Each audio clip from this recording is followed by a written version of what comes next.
ایک دفعہ کی بات ہے، کسی جنگل میں ایک بونی شہزادی رہتی تھی جو بہت خوبصورت اور حسین تھی۔ بونی شہزادی نے گھاس پھوس اور پتوں سے اپنے لیے گھر بنا رکھا تھا۔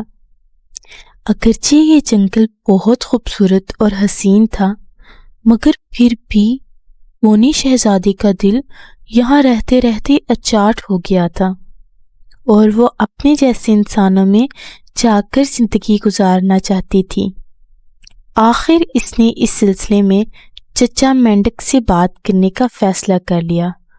چچا مینڈک نہ صرف عقل مند تھا بلکہ جادو بھی جانتا تھا۔ بونی شہزادی چچا مینڈک کے پاس گئی اور اسے بتایا، میں یہاں رہتے رہتے اداس ہو گئی ہوں اور اپنے جیسے انسانوں میں جا کر باقی زندگی گزارنا چاہتی ہوں۔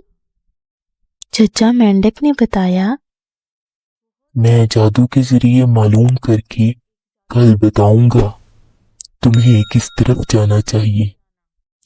اگلے دن چچا مینڈک نے بتایا، تمہیں یہاں سے شمال کی طرف سفر کرنا ہوگا، تبھی تمہیں تمہاری منزل ملے گی۔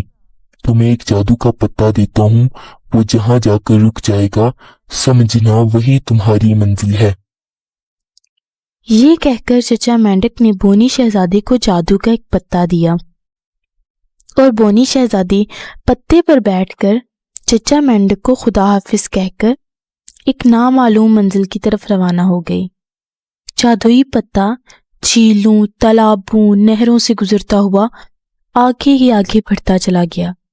اکثر نہروں میں بونی شہزادی کے سامنے خوفناک مچھلیاں، کچھوے اور مگرمچھ آ گئے، مگر جادوئی پتہ انہیں چکما دے کر بونی شہزادی کو بچا کر لے گیا۔ تب بونی شہزادی دل میں شکر کرنے لگی۔ جادوئی پتے کی رفتار کافی تیز تھی۔ آخر کئی گھنٹوں کے مسلسل سفر کے بعد جادوئی پتے نے بونی شہزادی کو ایک جنگل کے قریب پہنچا دیا اور خود تیزی سے پانی پر تیرتا ہوا واپس چلا گیا۔ بونی شہزادی جنگل میں آگے بڑھی تو اسے گھر دکھائی دیا۔ جب وہ گھر کے اندر داخل ہوئی تو اسے معلوم ہوا کہ یہاں ایک ظالم چوہا اور خرگوش رہتے ہیں۔ بونی شہزادی نے فرار ہونا چاہا، مگر چوہے اور خرگوش نے اسے پکڑ لیا اور دھمکی دی کہ آج کے بعد تم ہماری نوکرانی ہو۔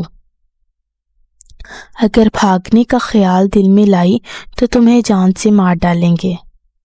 بونی شہزادی خوفزدہ ہو گئی اور اس نے وہاں ملازمہ بن کر رہنا شروع کر دیا۔ اب وہ سارے گھر کی صفائی کرتی اور خرگوش چوہے کے لیے کھانا تیار کرتی۔ وہ مشکل میں پھنس گئی تھی اور دل میں اکثر چچا مینڈک کو کوستی، جس کی وجہ سے وہ ان ظالم جانوروں کی غلام بن چکی تھی۔ وہ ہر روز رات کو خدا سے دعا کرتی، مجھے ان ظالموں سے نجات دلاؤ اور کسی اچھی منزل پر پہنچا دو۔ سردیوں کے دنوں میں ایک روز جب باہر برف باری ہو رہی تھی تو ایک پرندہ بونی شہزادی کے پاس آن گرا۔ اسے چوٹ لگ گئی تھی۔ بونی شہزادی کو اس پر رحم آ گیا اور اسے گھسیٹ کر آگ کے قریب لے گئی۔ آگ کی گرمی سے پرندے کی سردی دور ہو گئی اور وہ ہوش میں آیا۔ اس کا زخم ٹھیک ہونے لگا۔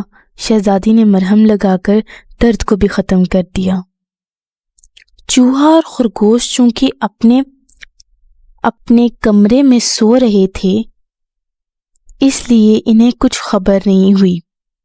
بونی شہزادی اب پرندے کا باقاعدگی سے علاج کر رہی تھی اور اسے امید تھی کہ چند دنوں بعد پرندہ صحت یاب ہو جائے گا۔ وہ جب تنہا ہوتی تو اکثر اس کی آنکھوں میں آنسو آ جاتے اور وہ سوچنے لگتی کہ شاید اس کی ساری زندگی اسی طرح غلامی میں گزر جائے گی۔ ایک دن پرندے نے بونی شہزادی کو آنسو بہاتے دیکھ لیا۔ تب بونی شہزادی نے پرندے کو بتایا کہ کس طرح وہ ظالم جانوروں کے ہتھے چڑھ گئی ہے اور وہ اس سے ڈھیر سارا کام کرواتے ہیں۔ اگلے دن پرندے کا زخم مکمل طور پر ٹھیک ہو گیا۔ پرندے نے بونی شہزادی کو پیٹھ پر بٹھایا۔ بونی شہزادی نے پرندے کی گردن پکڑ لی اور تب پرندہ وہاں سے اڑ کر ایک طرف روانہ ہو گیا۔ پرندہ بونی شہزادی کو ایک خوبصورت ننھے منھے شہر میں لے گیا اور اس شہر میں بونے رہتے تھے۔ یہاں کا حکمران ایک بونا شہزادہ تھا۔ اس نے جب بونی شہزادی کو دیکھا تو اسے پسند کر لیا۔ دونوں کی شادی ہو گئی اور وہ ہنسی خوشی اپنی زندگی گزارنے لگے۔